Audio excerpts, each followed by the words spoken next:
వేసవి కాలంలో మీ పిల్లల ఆరోగ్యాన్ని కాపాడడానికి ఈ 5 ముఖ్యమైన చిట్కాలు పాటించండి. Hi, I'm doctor Madhuri, consultant paediatrician.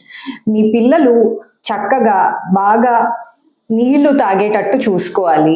చాలా లైట్ కలర్డ్ క్లోత్స్ వేసుకుంటూ అండ్ సన్ స్క్రీన్ 6 నెలల కంటే ఎక్కువ వయసు ఉంటే సన్ స్క్రీన్ రాసి బయటికి పంపించాలి. అండ్ కళ్ళు ప్రొటెక్షన్ కోసం గాగుల్స్ అండ్ తల ప్రొటెక్షన్ కోసం క్యాప్ పెట్టి బయటికి పంపించాలి. 11 నుంచి 5 లోపు పిల్లలు బయట ఆడుకోవడానికి వెళ్ళనివ్వకుండా చూసుకోవాలి. అండ్ వాళ్ళు ఈ వేసవి సెలవుల్లో స్క్రీన్కి ఎక్కువ అడిక్ట్ అవ్వకుండా చూసుకోవాలి. వాళ్ళకి దాని బదులు వేరే activities, painting, drawing and dance ఇలాంటివి వాళ్ళకి అలవాటు చేయాలి. వాటర్ కంటెంట్ ఉన్న fruits like watermelon, muskmelon, నారింజకాయ ఇలాంటివి ఎక్కువ ఇస్తూ ఉండాలి. Thank you.